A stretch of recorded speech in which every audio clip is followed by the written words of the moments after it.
राधा वल्लभ श्री हरिवंश। तो इस बार जब मैं धाम गई थी ना, मैं लिटरली इलेक्शन के, जब यहाँ पे इलेक्शन हुआ 29 को, उससे ठीक एक दिन पहले मैं वापस आई थी धाम से। सिंस कई भक्त ये प्रश्न करते भी हैं कि क्या आप अभी धाम में हैं। मैं 2-3 महीने 6 महीने तो क्या, मैं 10 साल पुराना वीडियो भी पोस्ट कर सकती हूँ। मतलब टाइम को लेके तो कभी मुझसे पूछना ही नहीं चाहिए। लेकिन जो मैं आप सबको बताना चाहती हूँ, जहाँ पे मैं धाम में इस बार थी ना, वहाँ पे जब रिसेप्शन पे सारी फॉर्मेलिटीज़ होती हैं, उस समय उन्होंने मुझे पूछा कि आप इतने दिन के लिए रह रहे हो तो आपके वहाँ पे तो वोट है ना। तो मैंने बोला कि हाँ, मैं जिस दिन लौटूंगी उसके बाद वोट है, तो कोई प्रॉब्लम नहीं है। तो होती है ना एक कैजुअल बातचीत। तो उसके दौरान उन्होंने मुझे पूछा भी कि कैसे दीदी जीत रही है, कैसे ये चल रहा है ऐसे इतने सालों से, इतनी भयंकर परिस्थिति के बाद भी। वो तो बाहर के हैं, वो तो धाम के हैं, उनको चीज़ें पता ना होना इज़ वेरी लॉजिकल। लेकिन जो वेस्ट बंगाल से बिलोंग करते हैं, आज मैं ये वीडियो, आज 5th में है, मैं क्यों ये वीडियो बना रही हूँ, मुझे नहीं लगता कि 90s के जनरेशन में जो भी बच्चे हैं वेस्ट बंगाल में पले बड़े हैं, शायद जो सिर्फ डायरेक्टली सरकार से जुड़ी हुई थी, पास्ट टेंस, क्योंकि अभी बहुत ज़्यादा सब पलटी खा रहे हैं, बहुत स्पीड से सब पलटी खा रहे हैं। होता है, ऐसा ही होता है। कुछ लोगों ने तो हवा समझ के बहुत पहले से ही पलटी खाना शुरू कर दिया था। तो मुझे नहीं लगता जो जुड़े हुए हैं उनके अलावा कोई भी इस बात से डिसएग्री करेगा कि वेस्ट बंगाल में जो 90s के जनरेशन के बच्चे हैं, उनका सर्वप्रथम उनका करियर और उसके रिलेटेड कितनी सारी चीज़ें बर्बाद हो गई है, ख़त्म हो गई है, ये सिर्फ और सिर्फ राधा राधा राधा श्री जी को पता है, 90s किड को पता है, सिर्फ और सिर्फ इस सरकार की वजह से। हाँ, आप आध्यात्मिक तौर से बोल ही सकते हो कि ये हम सबका कर्म फल था, ये हम सबका भाग्य था कि ऐसा ही होगा। लेकिन when things are happening to you ना, ये सारी चीज़ें तब दिमाग में नहीं आती।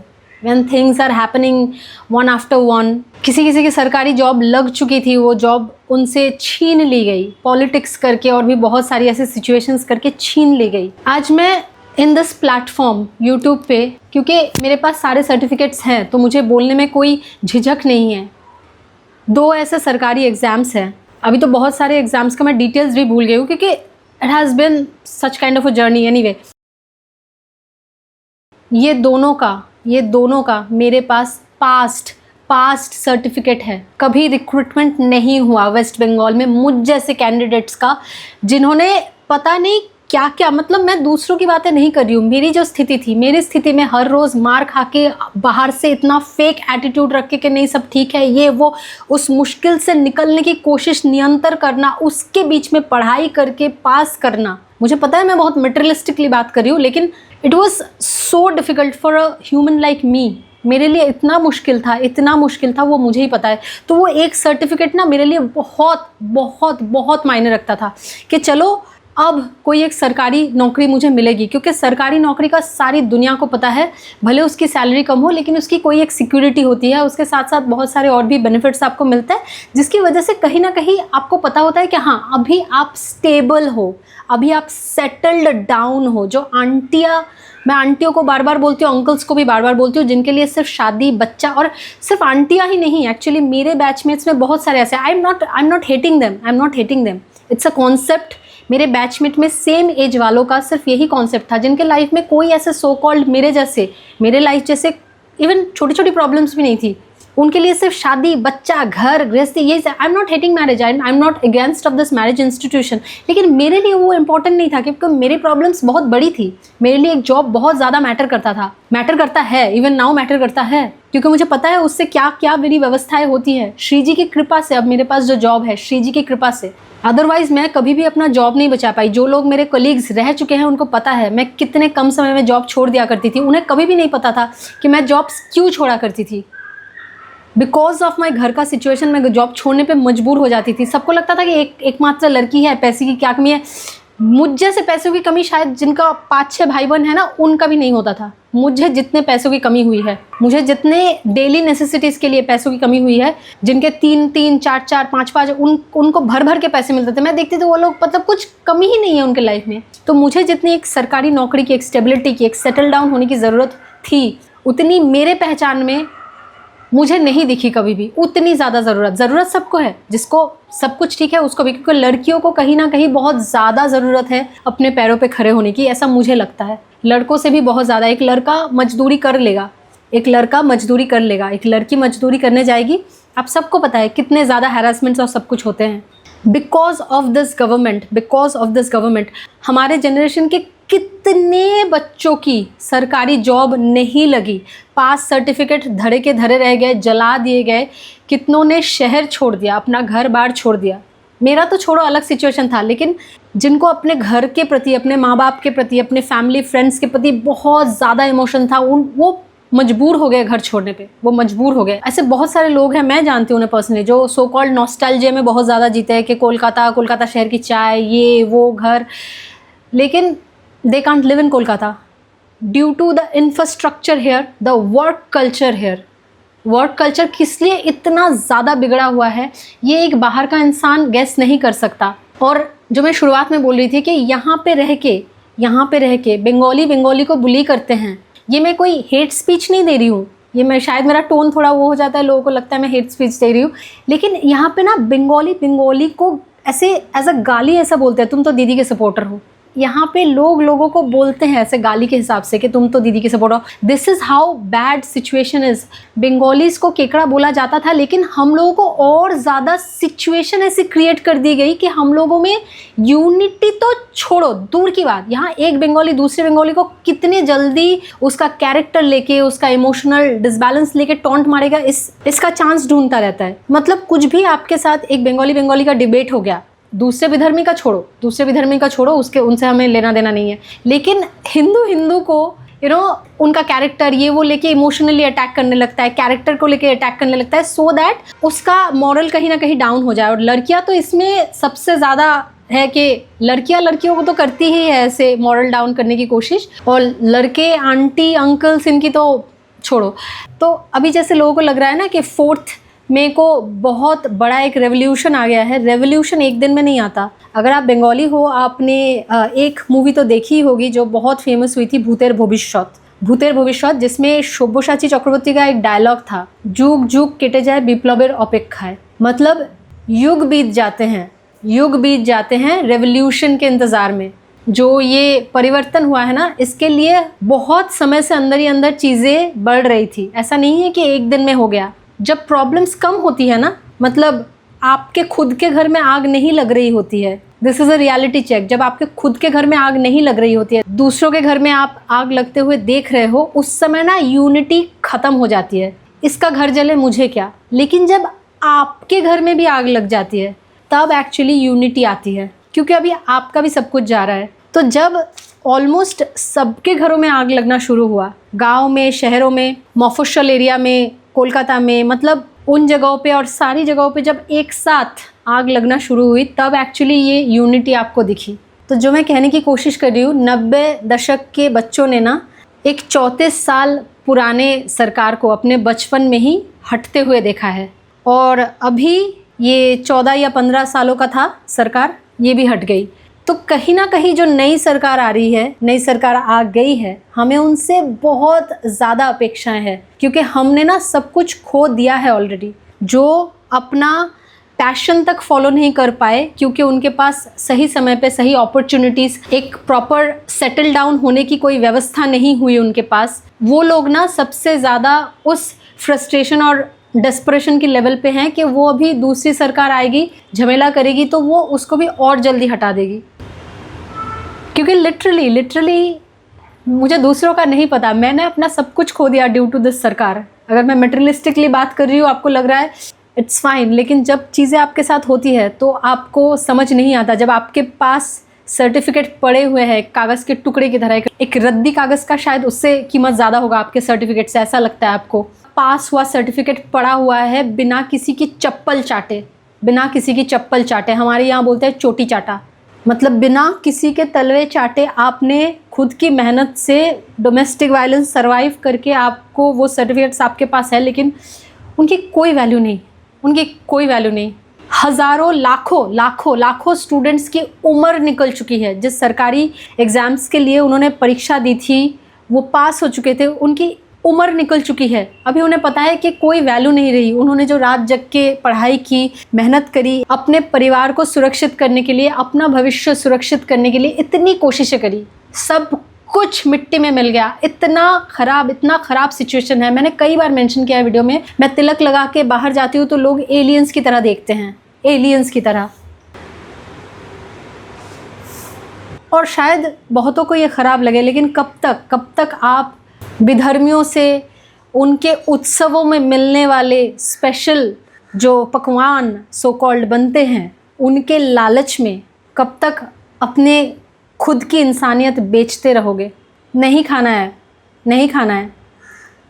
बहुत ख़राब लग सकता है सुनने में, बहुत ख़राब लगेगा सुनने में, लेकिन भले ही वो आपके सबसे करीबी कलीग हो, दोस्त हो, किसी भी विधर्मियों के उनके पर्टिकुलर फेस्टिवल्स में वो अगर खुद से आके आपको अपना सो कॉल्ड सिवई या फिर whatever it is, veg non veg whatever it is, आपको ऑफ़र करे,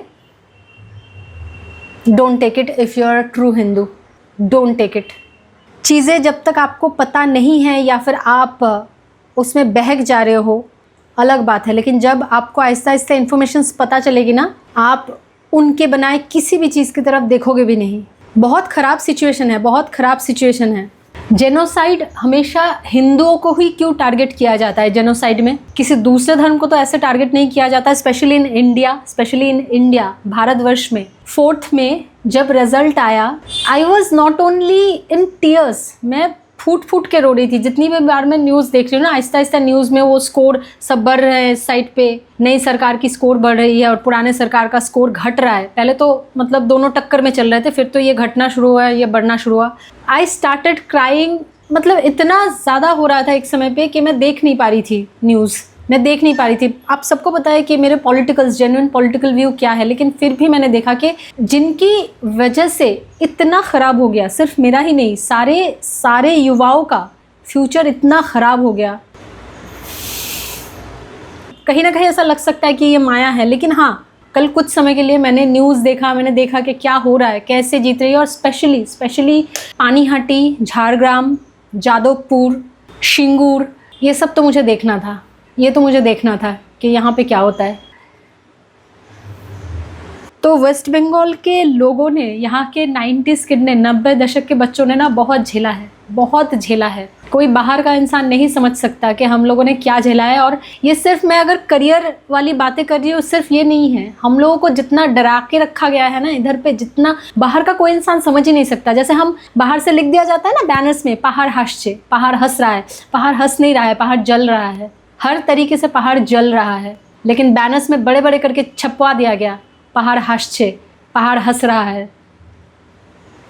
यहाँ पे सिर्फ करियर नहीं, हर तरीके से कोई भी छोटी से छोटी प्रॉब्लम हो, आपके घर में आपकी बेटी को, आपके बेटा को, आपके फैमिली के किसी भी मेंबर को मार दिया जाएगा, आपके मुंह पे 20 लाख रुपए फेंक के मारे जाएंगे, और जो क्रिमिनल्स है उनके सर के ऊपर दीदी का हाथ होगा। This is how the situation is. जब लोग मुझे पूछते हैं ना कमेंट में अपने घर में बैठ के मोबाइल में ऐसे लिख देने से कुछ नहीं होता, कुछ नहीं होता। मेरे जान पहचान वाले मुझे टॉन्ट करते हैं, मेरे जान पहचान वाले टॉन्ट करते हैं। तब कहाँ पे थे आप लोग, जब आप सबको पता था, डायरेक्टली इनडायरेक्टली मेरे सब जान पहचान वालों को पता था। मोहल्ले में हर एक घर में, मेरे हर एक घर में हर एक दूसरे घर की प्रॉब्लम पता थी। इतना चिल्ला मिल्ली, इतना मार पिटाई हमारे घर में होता था। कोई एक नहीं था जिसको मेरे घर की रियलिटी नहीं पता थी। लेकिन एक भी इंसान क्लब से, एक भी किसी भी जगह से एक भी इंसान कभी आया कि क्या प्रॉब्लम है। मेरे हर एक सो कॉल्ड जानने वाले रिलेटिव, सो कॉल्ड दोस्तों, सबको पता था, डायरेक्टली इनडायरेक्टली सबको पता था।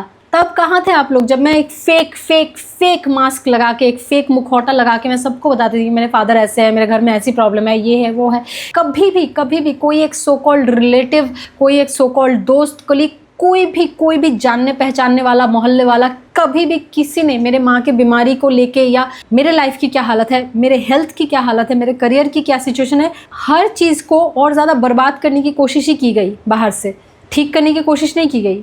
Because no one is gonna get into your shit. सिर्फ और सिर्फ भगवान आएंगे।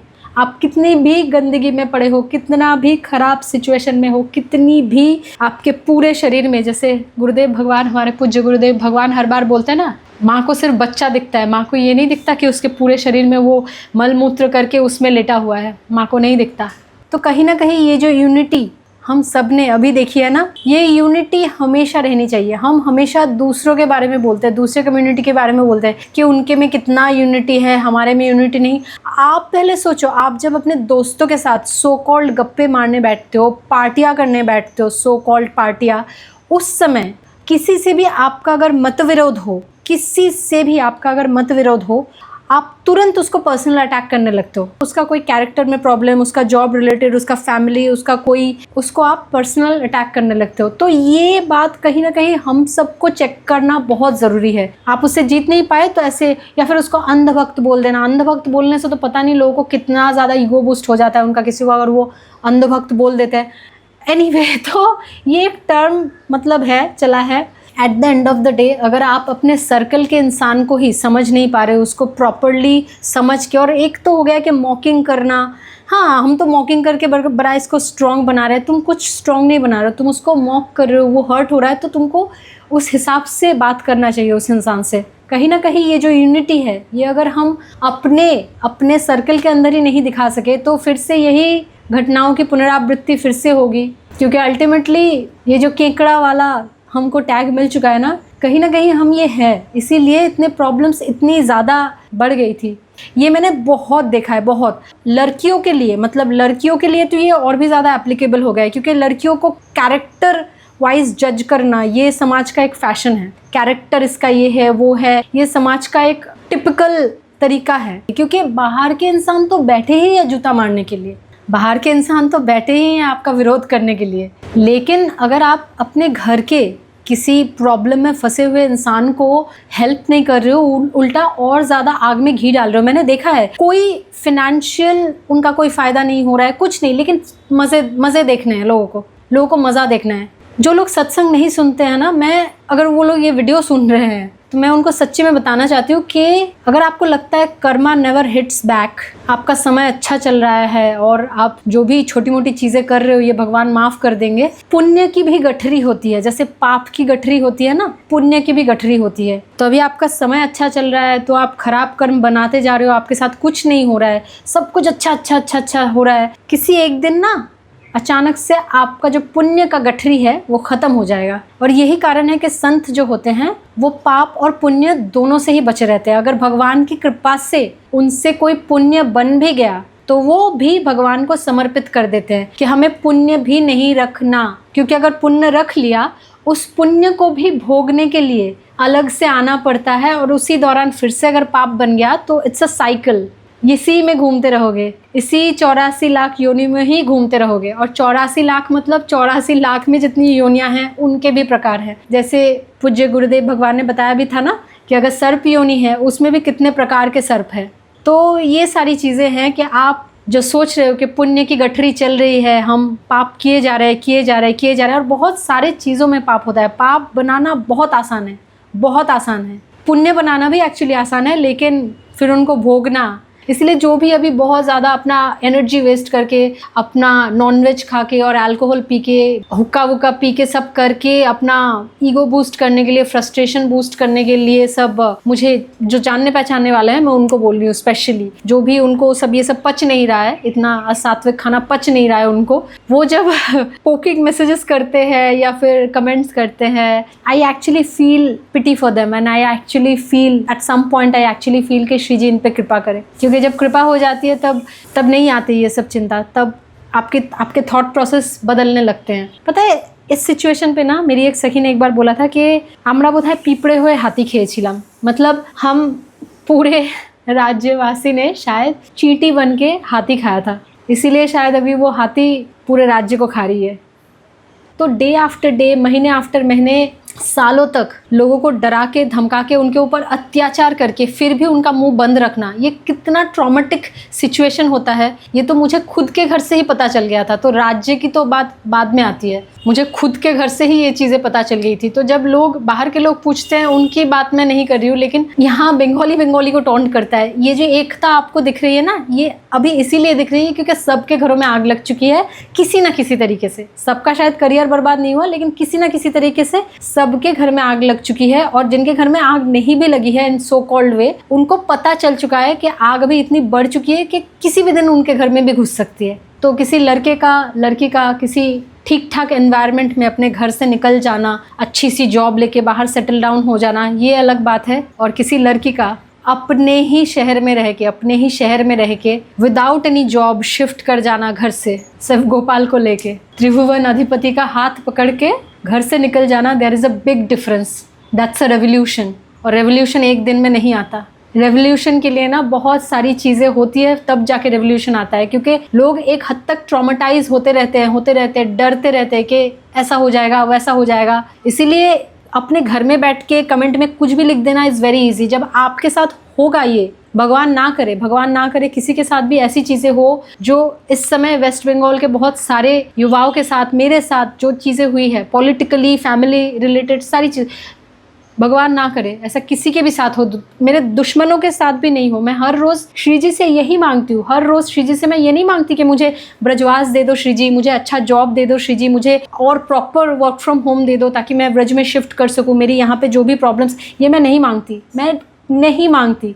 मैंने आज तक श्री जी से, कंटेंट में बोलने का अलग है, मैंने आज तक श्री जी से सिर्फ यही मांगा है, मैं आज पहली बार बता रही हूँ कि श्री जी मुझे सबको माफ़ करने की क्षमता दो, सबको माफ़ करने की क्षमता दो।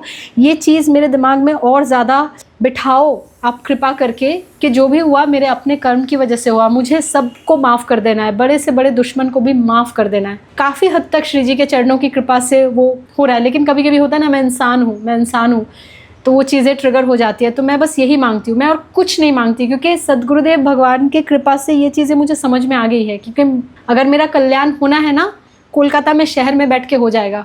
हमेशा मेरे माथे पे ब्रजरज लगी होती है, हर सुबह यमुना जी के जल का सेवन करती हूँ, श्री जी की झूठन पाती हूँ। मेरे गुरुदेव भगवान की जितनी कृपा मेरे ऊपर है, मैं कोलकाता में शहर में बैठ के मेरा उद्धार हो जाएगा, नाम चले बस, और कुछ नहीं। लेकिन मैं बस यही हर रोज़ मांगती हूँ, श्री जी मुझे सबको माफ़ करने की क्षमता दो, क्योंकि मुझे पहचानने वाले, पर्सनली पहचानने वाले और यूट्यूब से पहचानने वाले लोग बहुत होंगे, लेकिन मेरी स्थिति क्या है वो सिर्फ श्री जी जानती है। और अगर मैं मटेरियलिस्टिक तरीके से सोचूं,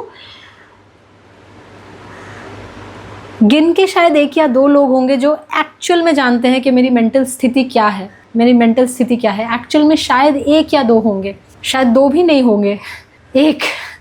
तो मतलब मैं संपूर्ण मेंटल स्थिति की बात नहीं कर रही हूँ, थोड़ा बहुत मेरी मेंटल स्थिति क्या है वो शायद 1 या 2 या फिर 1, मतलब उतने ही लोग जानते होंगे, और कोई नहीं जानते।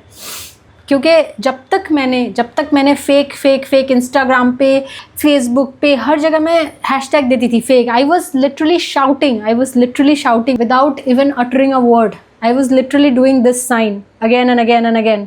If you know what this sign indicates, I was literally doing this every freaking moment. Everyone thought that कि अरे ये तो इतनी हंसमुख है, ये तो ये है, इतनी लवली बबली है। अब जब मेरी रियलिटी, अब जब मेरा रियल फेस बाहर आ चुका है, अब सबको नाटक लगता है, भाड़ में जाए दुनिया। मेरे भाई की बनाई हुई है ना, मैं बोल सकती हूँ, मेरा अधिकार है, मेरे भाई की चीज़ है ना ये सृष्टि, मैं बोल सकती हूँ, मेरा अधिकार है। अब बस यहाँ से निकलना है। मुझे पसंद नहीं आया मेरे भाई का ये सृष्टि, मुझे पसंद नहीं आया। तो इसीलिए अब जो चीज़ें बदली है, मुझे नहीं पता उसकी वजह से मटेरियलिस्टिक वे में कितना होगा बदलाव हमारे वेस्ट बंगाल में, लेकिन हाँ, हमें आशा रखनी चाहिए, क्योंकि निराशा में तो मैं बहुत जी चुकी हूँ। अगर नहीं बदला कुछ, फिर से बदल जाएगा।